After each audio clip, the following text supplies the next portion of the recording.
As he emerged from the cryosleep chamber, Tom's first thought was that he had made a grave mistake. The sleek, white walls of the spaceship's cryogenics bay seemed to press in on him, making his skin crawl. He rubbed the grit from his eyes, trying to shake off the lingering fog of hibernation.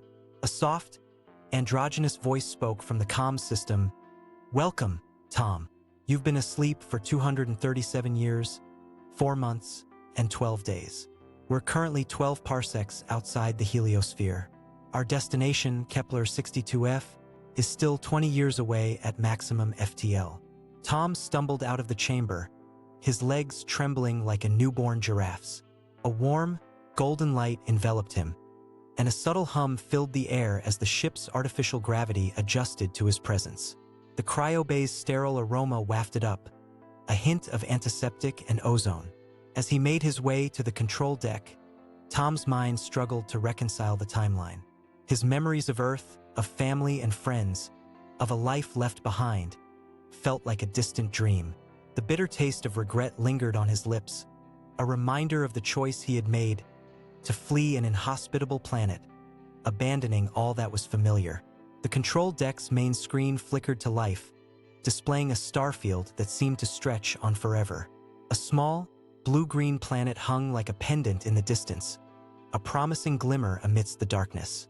Tom's heart quickened, a spark of hope igniting within him.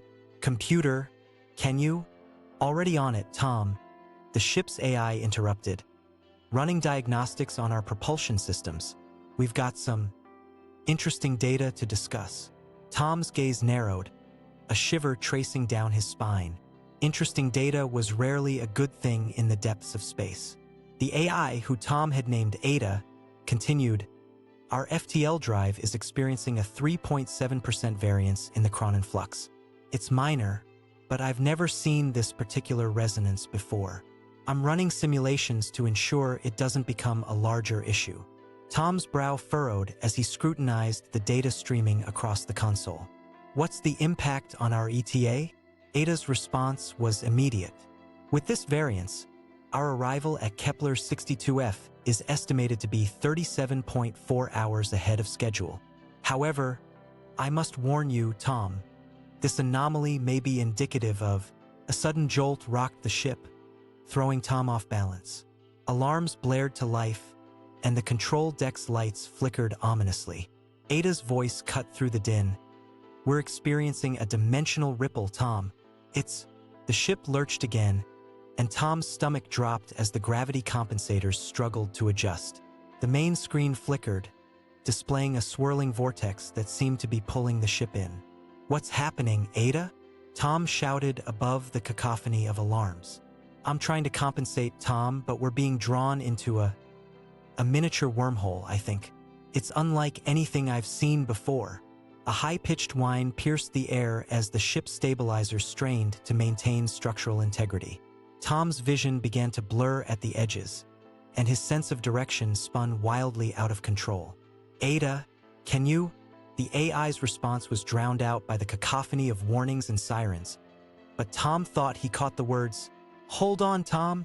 The ship shuddered, threatening to come apart at the seams as the wormhole's gravitational forces pulled it in. Tom's body felt like it was being stretched and compressed simultaneously, his vision reducing to a blurry tunnel. Suddenly, the vortex dissipated, and the ship burst free into clear space. The silence was deafening, punctuated only by the soft hiss of the ship's systems returning to normal. Tom's eyes refocused, and he gazed out at the unfamiliar starfield. "Ada, what just happened?" he stammered, his voice shaking off the remnants of fear. "Tom, I'm not entirely sure," Ada admitted, her usually serene tone laced with uncertainty. "We've experienced a transient wormhole, but its properties defy my programming. I've initiated a Level 1 diagnostic to ensure our systems are functioning within parameters." Tom's eyes scanned the console, his mind still reeling from the near-death experience. "Damage report?" "Minimal, Tom," Ada replied.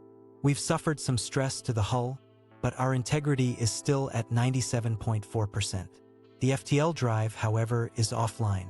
I'm running repairs, but it'll take approximately 12 hours to get us back online."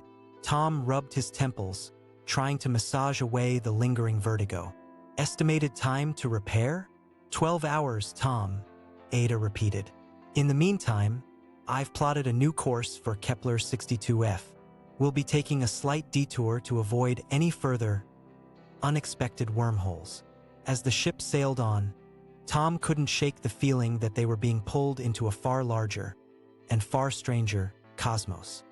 His thoughts drifted back to the anomaly Ada had detected earlier, the one she had called a dimensional ripple. A shiver ran down his spine as he wondered what other secrets lay hidden in the void. "Ada, can you—" "Already on it, Tom," Ada interrupted, her tone a gentle reminder that the AI was always one step ahead. "I'm analyzing the wormhole's energy signature. If we're lucky, we might uncover some clues about its origin." Tom's eyes lingered on the main screen, where the stars twinkled like diamonds scattered across the velvet blackness. He couldn't help but wonder what other mysteries lay waiting, hidden behind the veil of the unknown. As the hours ticked by, Tom retreated to his quarters, trying to process the events that had unfolded. The ship's systems hummed softly in the background, a reassuring presence amidst the turmoil in his mind. Ada's voice echoed through the comm system. "Tom, I've made some progress analyzing the wormhole's energy signature. It's fascinating." Tom's curiosity got the better of him, and he made his way back to the control deck. "What VE you found, Ada?" Ada's response was laced with excitement. "The energy pattern is not natural, Tom. It's a message encoded in the wormhole's quantum fluctuations." Tom's eyes widened. "A message? From who?" "I'm still deciphering the code, but it appears to be a set of coordinates pointing to a specific location in space-time," Ada replied, the AI's tone now tinged with a sense of wonder. Tom's mind raced with the implications. "You're telling me that someone, or something, is trying to communicate with us through a wormhole?"